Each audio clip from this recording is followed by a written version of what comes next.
सही है।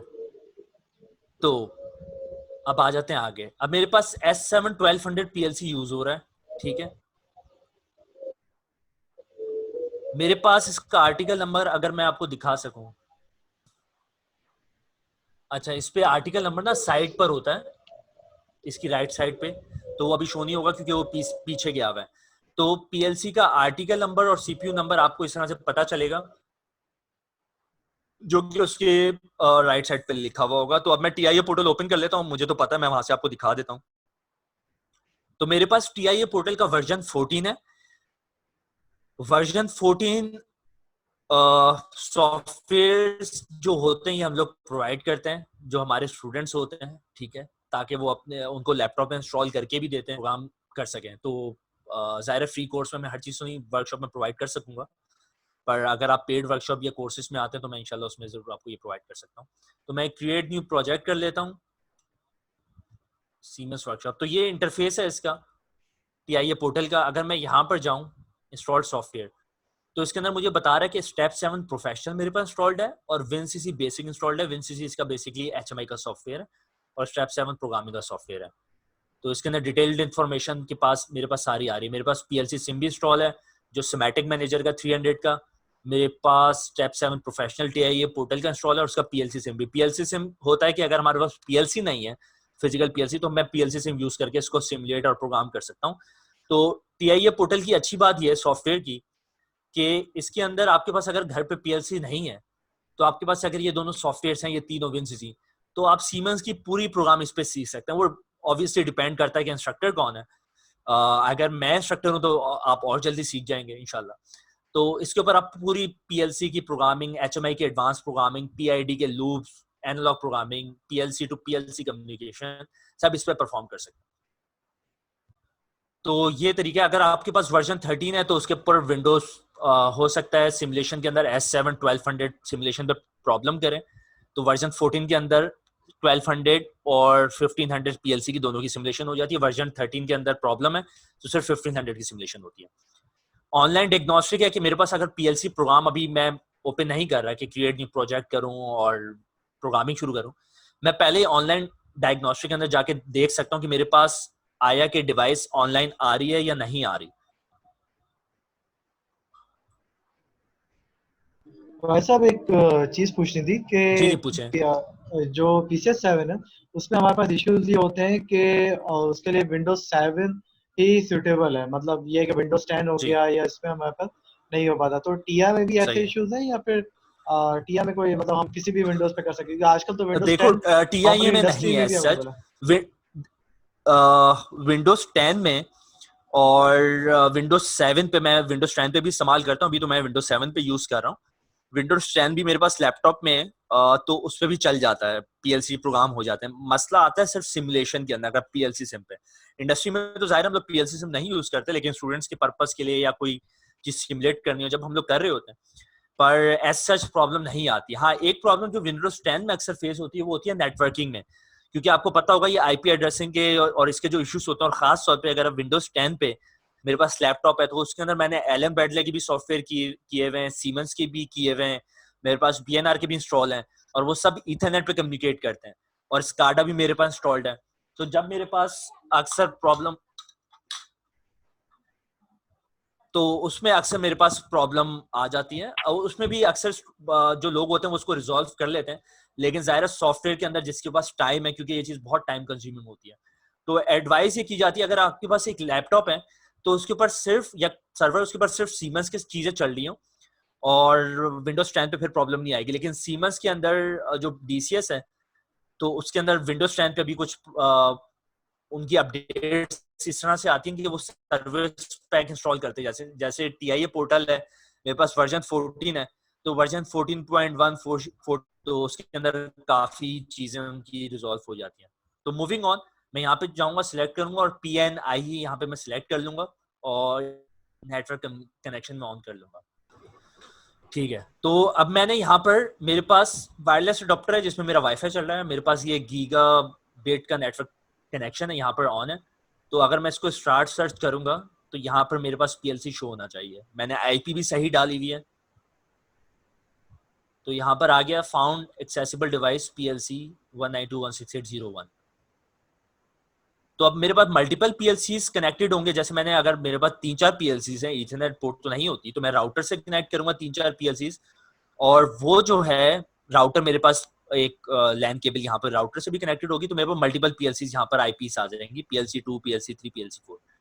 तो अब ये एड्रेस शो कर रहा है और मैक एड्रेस। तो ये जो IP होती है, इसको भी अक्सर लोग चेंज कर सकते हैं, मतलब रिक्वायर्ड तो नहीं होता, लेकिन अगर आपको कुछ है कॉन्फ्लिक्ट आ रहा है तो इसको भी PLC के अंदर जाके चेंज कर सकते हैं।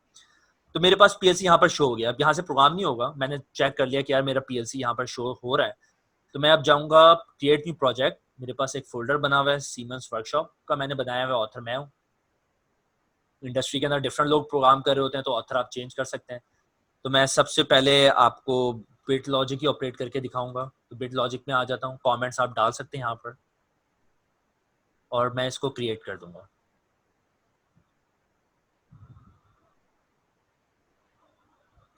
अच्छा, TIA पोर्टल हो गया। तो ये सॉफ्टवेयर काफी हैवी होते हैं। तो आपके पास मिनिमम भी कोर i3 पे अभी मैं काम कर रहा हूँ, लेकिन अभी भी काफी मेरे लिए तो स्लो चल रहा है। तो कोर i3 या फिर i5, आई वुड रेकमेंड के i5 हो आपके पास, और उसके ऊपर अच्छा सा ग्राफिक कार्ड हो। तो PLC programming devices and network में जाऊंगा, पहले मैं ऐड न्यू डिवाइस में जाऊंगा। अब मैं यहाँ से PLC को, सॉफ्टवेयर को बताऊंगा कि मेरे पास कौन सा PLC कनेक्टेड है, क्योंकि मैं अभी फर्स्ट टाइम प्रोग्राम करके दिखा रहा हूँ। अगर मैं लेट से प्रोग्राम नहीं कर रहा होता, मैं डायरेक्ट ऑनलाइन ले लेता, वो डिफरेंट तरीका होता है। तो अब मेरे पास जैसे ये CPU है 1200, 1500, 300, 400, 200, तो इससे 300 भी प्रोग्राम CPU हो जाते हैं TIA पोर्टल से।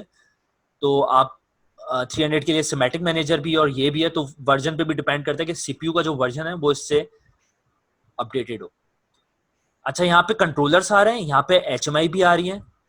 हम लोग HMI या वो भी प्रोग्राम कर रहे होते हैं, और ये PC सिस्टम्स भी आ रहे हैं S7 के, जो कि हम लोग इंडस्ट्रियल PC हो गया या इसके जनरल PCs हो गए, वो इससे प्रोग्राम कर रहे होते हैं। कंट्रोलर एप्लीकेशन हो गई, HMI एप्लीकेशन हो गई, WinCC RT एडवांस, या SCADA की एप्लीकेशन हो गई, ये OPC सर्वर आ गए जो SCADA में भी हम लोग यूज कर रहे होते हैं।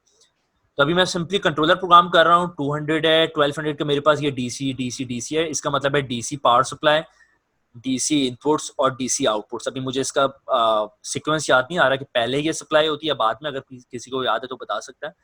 तो इसके अंदर DC power supply, DC input, DC output. तो इसके अंदर क्या है, AC पावर सप्लाई, हाँ, DC इनपुट, DC आउटपुट। तो ये पहली जो सप्लाई है पावर है, दूसरा इनपुट है, तीसरा आउटपुट है। तो रिले आउटपुट हम लोग कब यूज कर रहे होते हैं, आपको नॉर्मल 220 वोल्ट के या 4 वोल्ट के आउटपुट चाहिए, आपको कोई हाई पावर लोड की एप्लीकेशंस हैं, मोटर्स आप ऑपरेट करवा रहे हैं, वो तो कॉन्ट्रैक्टर से ऑपरेट करती हैं, लेकिन फिर भी रिले हाई पावर आपको चाहिए होता है, और इस तरह के कोई हाई पावर लोड्स आप ऑपरेट करवा रहे हैं। तो रिले जो है काम करता है 10 एम्पेयर तक, PLCs के जो रिले होते हैं। अच्छा, DC आउटपुट्स कब यूज करते हैं हम लोग? DC आउटपुट जाहिर है ट्रांजिस्टर बेस्ड होते हैं। ट्रांजिस्टर ये 5 वोल्ट वाले नहीं होते, इसके अंदर 24 वोल्ट वाले होते हैं। DC आउटपुट्स हम लोग नॉर्मली यूज कर रहे होते हैं, हम लोग ड्राइव्स ऑपरेट करवाते हैं, सर्वो ड्राइव, स्टेपर ड्राइव हम लोग ऑपरेट करवा रहे होते हैं, या कहीं पे PWM सिग्नल चाहिए कि यार एनालॉग इनपुट आ रहा है मेरे पास, मुझे एनालॉग आउटपुट चाहिए, PWM आउटपुट चाहिए कि उसको हाई लो बार बार सिग्नल जाए, इंस्टेड के कंटिन्यूस सिग्नल जाए, वहां पे ऑपरेट करवा रहे होते हैं। जैसे हम लोग PID एप्लीकेशन अक्सर माइंडस्टॉर्म में करते हैं, तो हम लोग जो हीटर हमारे पास रखा होता है, तो उसको हम लोग PWM से करवाते हैं, क्योंकि जब एनालॉग से हीटर को ऑन कराते हैं तो बहुत जल्दी गर्म हो जाता है वो। तो इस तरह से DC आउटपुट नॉर्मली जो है वो सर्वो की और उसकी एप्लीकेशन ही है। अब मेरे पास जो इसके 3 वर्जन आ रहे हैं, ठीक है, डिफरेंट कॉन्फ़िगरेशन है। अब देखो इसमें जो है ये 0.1 मिली सेकेंड की दे रहा है, और ये 0.04 मिली सेकेंड पर 1000 इंस्ट्रक्शन, तो स्पीड का भी डिफरेंस है। और बाजार मुझे अभी फिलहाल इसके अंदर कोई डिफरेंस नजर नहीं आ रहा। तो वर्जन साथ साथ अपग्रेड होते रहते हैं। तो ये मेरे पास अभी जो वर्जन यूज हो रहा है वर्जन 3.0 है, AE310XB0, ठीक है। मैं, मेरे पास ये कनेक्टेड है CPU, तो मैं इसको ऐड कर लेता हूँ।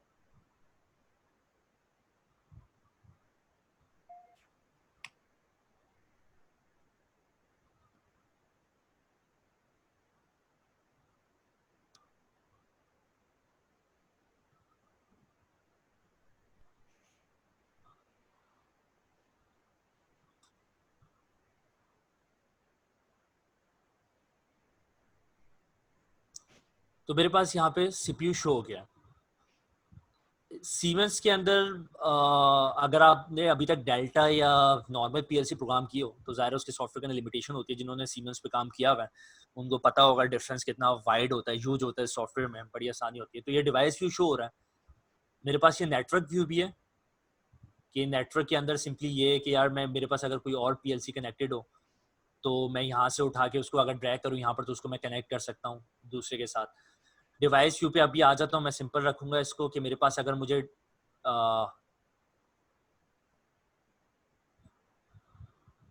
कोई डिजिटल इनपुट आउटपुट, जैसे इसके अंदर लिमिट अगर आ रही है मेरे पास, अगर मुझे कोई डिजिटल इनपुट आउटपुट चाहिए तो मैं इसके अंदर यहाँ पर यूज़ कर सकता हूँ।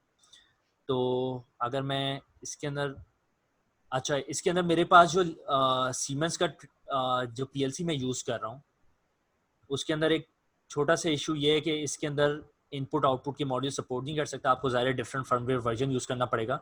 इसके अंदर एक कम्युनिकेशन मॉड्यूल मैं ऐड कर सकता हूँ कि डिफरेंट डिवाइसेस के जरिए अगर मैं कनेक्ट कर रहा हूँ डिफरेंट पीएलसीज या एचएमआई, तो मैं यहाँ पे कम्युनिकेशन मॉड्यूल पीएलसी के लेफ्ट पे ऐड कर सकता हूँ जैसे रैक दिखाया हुआ है मेरे पास।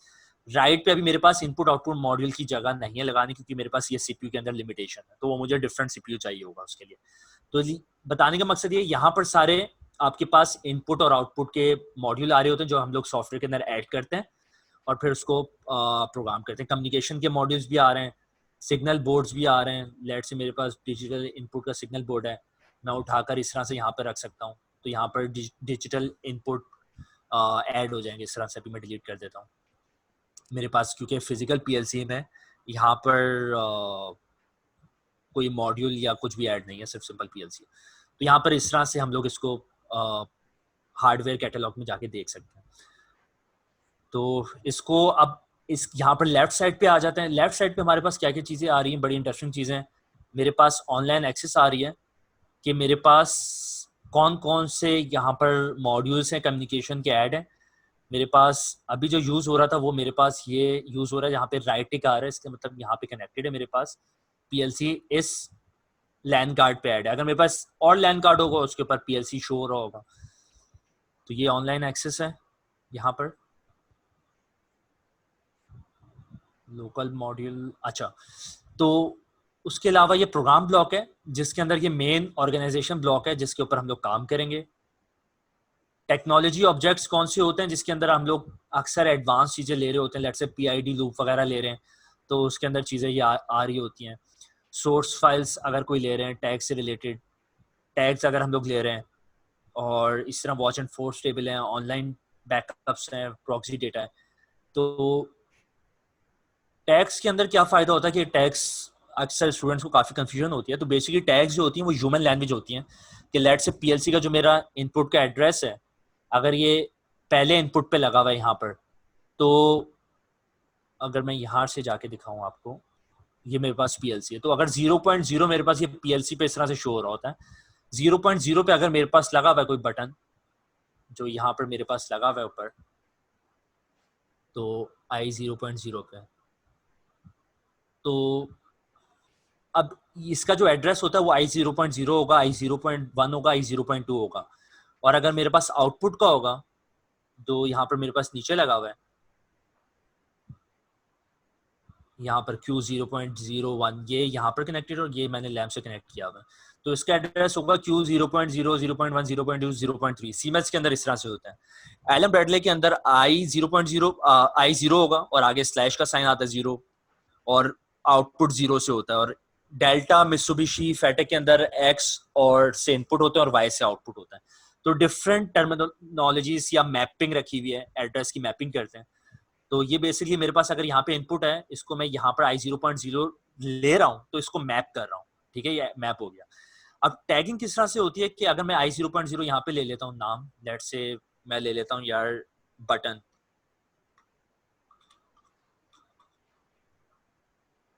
तो ये खुद ही एड्रेस इसने पहला दे दिया i0.0 और ये टैग यहाँ पर दे दिया, ठीक है। तो अगर मैं मेन में जाऊंगा,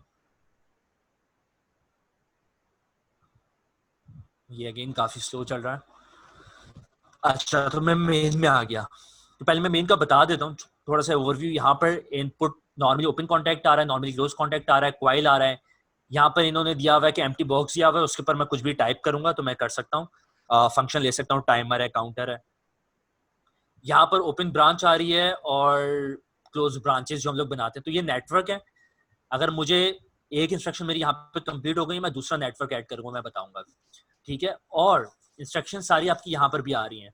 जर्नल इंस्ट्रक्शंस हैं, बिट लॉजिक है। बिट लॉजिक वो होती हैं जो हाई और लो की सारी इंस्ट्रक्शंस होती हैं आपकी, ठीक है। जीरो या सेट रीसेट आ रहे हैं, फ्लिप फ्लॉप्स आ रहे हैं, टाइमर ऑपरेशंस आ रहे हैं। टाइमर वो है कि किसी चीज को डिले देकर स्टार्ट करवाना है, या कोई चीज आपने स्टार्ट करवा दी और बाद में डिले देके ऑफ करवा रहे हैं। काउंटर है, काउंट करवा रहे हैं प्रोडक्ट्स को, आप प्रोडक्ट की काउंटिंग करवा रहे हैं। कंपेयर की इंस्ट्रक्शंस हैं, कंपेयर करवा रहे हैं। मैथमेटिक्स की इंस्ट्रक्शन है, नेगेटिव और पॉजिटिव, डिवाइड, सब्ट्रैक्ट, सब चीज़ें। मूव की इंस्ट्रक्शंस है, डेटा की मूवमेंट हो रही है। कन्वर्जन की ऑपरेशंस हैं, स्केल एक्स, नॉर्मल एक्स, हम लोग ये एनालॉग में यूज़ करते हैं। प्रोग्राम कंट्रोल ऑपरेशन है, जंप और लेबल है कि आपने मैंने एक इंस्ट्रक्शन दी हुई है, यहाँ पे दूसरी दी हुई है, तीसरी दी हुई है। तो अगर पहली ट्रू हो रही है तो तीसरी पे जंप हो रहा है, अगर दूसरी ट्रू हो रही है तो पहली पे जंप हो जाए। इस तरह से जंप और लेबल की कमांड यूज कर रहे होते हैं। वर्ड लॉजिक ऑपरेशंस हैं, एंड, जोर, मल्टीप्लाई, मल्टीप्लेक्स, मल्टीप्लेक्स इंस्ट्रक्शंस हैं, शिफ्ट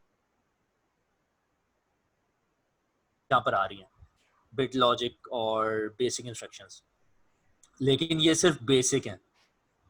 अब आ जाते हैं एक्सटेंडिंग इंस्ट्रक्शंस में। यहाँ पर string, distributed IO, interrupts, alarming, diagnostic, pulse, ये सारी एडवांस इंस्ट्रक्शंस हैं। फिर पीआईडी की इंस्ट्रक्शंस हम यहाँ से लेते हैं, या मोशन कंट्रोल, हम लोग जब सर्वो या वो डिफरेंट मोटर्स ऑपरेट कर रहे होते हैं तो उसकी इंस्ट्रक्शंस यहाँ पर हैं। तो और इस तरह कम्युनिकेशन की है। वेब सर्वर हम लोग यहाँ पे यूज़ कर सकते हैं, ये एडवांस पीएलसी के हमारे कोर्स में होता है। और S7 कम्युनिकेशन है, पुट और गेट की कमांड्स हैं। ये बड़ी इंटरेस्टिंग कमांड्स हैं कि किन लोगों को अभी डबल आईओटी का आइडिया है, इंडस्ट्रियल आईओटी का। तो बेसिकली ये डबल आईओटी का अब बहुत बड़ी टर्म हो जाती है। मैं खुद बता देता हूँ कि यार आपको मोबाइल से या रिमोट घर बैठे मोबाइल से, लैपटॉप से कोई चीज मॉनिटर करानी है इंडस्ट्री की। सिर्फ मॉनिटरिंग नहीं, उसका डेटा भी आपका आ रहा हो और एनालिटिक्स भी परफॉर्म हो रही है और डैशबोर्ड भी आ रहा हो। तो हम लोग इंडस्ट्रियल आईओटी के अंदर, कोर्स के अंदर क्या करते हैं, जो अभी हमने लॉन्च ही किया था, पहला बैच स्टार्ट कराने लगे थे, पर अनफॉर्चुनेटली ये सिचुएशन आ गई। तो हम लोग इसके अंदर डिफरेंट क्लाउड प्लेटफॉर्म, जैसे आईबीएम क्लाउड प्लेटफॉर्म है, आईबीएम वॉटसन है, या गूगल क्लाउड है, या अमेजोन का, उसको यूज करेंगे पीएलसी के साथ। और नोड रेड जो हमारे पास वेब सर्वर होता है बना बनाया, उसको डिस्प्ले करवाएंगे। हमारा जो डेटा होगा डैशबोर्ड बन जाएगा। तो आपको पीएचपी या एचटीएमएल पे कुछ प्रोग्रामिंग करने की जरूरत नहीं, क्योंकि हम लोग पीएलसी जो प्रोग्रामर्स हैं, हम लोग जो ऑटोमेशन इंजीनियर्स हैं, हम लोग बहुत ज्यादा इन डेप्थ नहीं जाते चीजों में। ये जो सॉफ्टवेयर हमारे पास बने हुए या हार्डवेयर हैं, वो इसलिए बनाए गए कि हमारे पास चीजें प्लग एंड प्ले हो। तो ये कम्युनिकेशन की जो कुछ एग्जांपल्स हैं या वेब सर्वर्स की, इसको हम लोग डबल आईओटी के अंदर यूज करते हैं। बड़ी इंटरेस्टिंग है और ये इमर्जिंग है। जो अभी हम लोग जिस वर्कशॉप को आप ले रहे हो अभी, ये बेसिकली एग्जिस्टिंग चीज है और ये ऑब्सलीट कुछ सालों में हो जाएगी। पीएलसी इतनी जल्दी ऑब्सलीट नहीं होगा, इंडस्ट्रियल आईओटी के साथ इंटीग्रेट होगी, पर वक्त के साथ साथ ये चीज हो जाएंगी। अब इन्होंने क्या किया, टीआईए पोर्टल वर्जन 14 है, वर्जन 16 के अंदर इन्होंने पूरा एनर्जी मैनेजमेंट का दे दिया है कॉन्सेप्ट। और एनर्जी मैनेजमेंट के साथ साथ इन्होंने ट्रेंड्स डिफरेंट दे दिए, डिजिटल ट्रेंड्स या डिजिटल डिस्प्लेस दे दिए। तो काफी इंटरेस्टिंग ये चीजें ऑलरेडी ऐड कर रहे हैं। तो इसको आगे बढ़ते हैं। अच्छा, जो पेड कोर्सेज में मेरे पास आएंगे, और उनके सॉफ्टवेयर के साथ साथ मैं कुछ सीमेंस के कोर्सेज भी हैं जो मैंने किए हुए हैं सीमेंस से, तो वो भी मैं उनको प्रोवाइड करूँगा। अच्छा, आगे बढ़ते हैं। अच्छा, यहाँ पे मैं पहली इंस्ट्रक्शन ले लेता हूँ। लेट से मैं ले लेता हूँ इसको नॉर्मली ओपन कॉन्टैक्ट ले रहा हूँ।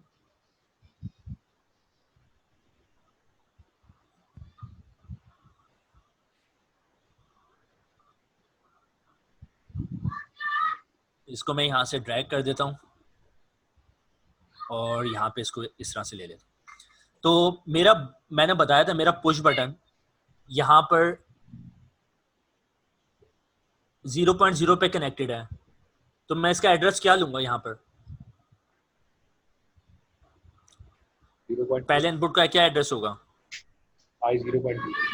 I0.0 सही है। तो इधर बटन लिखा आ गया, ये बटन कहाँ से आ गया लिखा हुआ? क्योंकि वो हमने टैग में लिखा था, टैग दिया है मैंने, बिल्कुल। तो अगर मैं यहाँ पर जाऊं और यहाँ पे क्लिक करूं टैग्स पे, तो मेरे पास बटन पहले से आ जाएगा। तो हम लोग अक्सर प्रोग्राम में क्या करते हैं कि टैग्स जो होते हैं इसको पहले से डाल लेते हैं टैग टेबल के अंदर ह्यूमन लैंग्वेज में। अब क्या होगा, जब मैं यहाँ पे लैडर लॉजिक बनाने बैठा हूँ, मुझे एड्रेस देने की जरूरत नहीं है और बहुत कंफ्यूजिंग भी हो जाता है। मुझे सिंपली मैंने एक फ्लो बनाया हुआ है, मुझे पता है क्या फ्लो होना चाहिए मेरी मशीन की ऑटोमेशन का, तो मैं इधर टैग्स देना शुरू कर दूंगा। तो एक तो वो तरीका था टैग का। दूसरा तरीका ये है कि अगर मैं यहाँ पे लैंप लिख लूँ, मेरे पास लैंप कनेक्टेड है, डिफाइन टैग कर दूं यहाँ से, ये बूल आ रहा है। अच्छा, ये लोकल टैम्प जो होता है यहाँ पे सेक्शन, इसका मकसद ये होता है कि लोकल टैम्प जो है वो सिर्फ इसी एक ब्लॉक के अंदर ये एग्जिस्ट करता है। तो इसको सिमुलेशन की हद तक तो हम लोग कर सकते हैं, या एक प्रोग्राम है उसके अंदर कुछ इंस्ट्रक्शंस ऐसी हैं जो एक ही ब्लॉक के अंदर यूज हो रही हैं, वो कर रहे हैं। अब ग्लोबल मेमोरी बिट्स, आपको पता है कि अगर मैं एड्रेस दे रहा हूँ i0.0 तो m0.0 m0.1 वो सिमुलेशन के अंदर यूज कर सकते हैं, या ऑक्सिलरी बिट्स होते हैं इंटरनल बिट्स पीएलसी की, उसको हम लोग इस्तेमाल कर सकते हैं। अभी मैं यूज कर रहा हूँ ग्लोबल इनपुट या ग्लोबल आउटपुट। ये वो चीजें हैं जो मेरे पास पीएलसी में यूज हो रही हैं, मेरे पास फिजिकल पीएलसी कनेक्टेड है। उसके अलावा मेरे पास ये एग्जिस्ट कर सकती हैं, मेरे पास डिफरेंट डेटा ब्लॉक्स हैं, या मेरे पास डिफरेंट पीएलसी या एचएमआई यूज हो रही है, तो ये पूरे ग्लोबल जो मेमोरी है उसके अंदर यूज हो रहा होगा। तो ग्लोबल आउटपुट ले लिया मैंने, Q0.0 आ रहा है, डिफॉल्ट टैग टेबल में ये जा रहा है। मेरे पास जरूरी नहीं है कि एक टेबल हो, मेरे पास अगर मल्टीपल पीएलसी है, मैं हर पीएलसी का अलग टैग टेबल बना सकता हूँ, या एक पीएलसी के अंदर डिफरेंट रूटीन्स बनी हुई है। रूटीन ये होती है, ये मेरे पास लेट्स से मेन OB1 है, मोस्ट एप्लीकेशंस में हमारे पास ये चीज चल जाएगी, लेकिन बहुत अगर बड़ी एप्लीकेशन है तो आप डिफरेंट ऑर्गेनाइजेशन ब्लॉक्स उसके अंदर बना सकते हैं अपनी रूटीन्स के हिसाब से, कि यार एक रूटीन है वो एक मशीन के स्पोर्ट्स यूनिट को कंट्रोल कर रही है, दूसरी रूटीन इस यूनिट को कंट्रोल कर रही है अपनी आसानी के लिए। तो इसको मैं डिफाइन कर देता हूँ, लैंप आ गया, ठीक है। अब ये देखो यहाँ पर ये एक नेटवर्क है, दूसरा नेटवर्क यहाँ पर आ रहा है। मैं इधर कमेंट दे सकता हूँ कुछ भी, नेटवर्क 1 मैं कह सकता हूँ बिट लॉजिक, क्योंकि मैं आपको परफॉर्म करके चेक करवा रहा हूँ। तो दूसरा नेटवर्क आ जाएगा। अब एक नेटवर्क के अंदर मैं सिंपली ये चीज ऐड कर सकता हूँ या ब्रांचेस बना सकता हूँ। लेट्स यहाँ पे ले लिया, ठीक है, इस तरह से। फिर मुझे दूसरे नेटवर्क पे अब मुझे दूसरी इंस्ट्रक्शन देनी है, i0.1 Q0.1, वो यहाँ पर इस तरह से नेटवर्क ऐड होते जाएंगे हमारे पास। अब इसके अंदर नेक्स्ट स्टेप क्या होगा, मैं इसको कंपाइल करूंगा यहाँ से।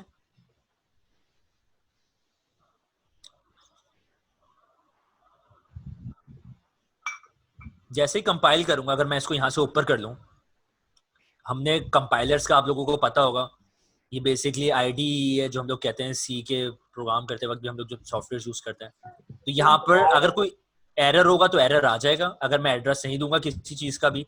तो लेट्स से अगर मैं हटा देता हूँ समझाने के लिए,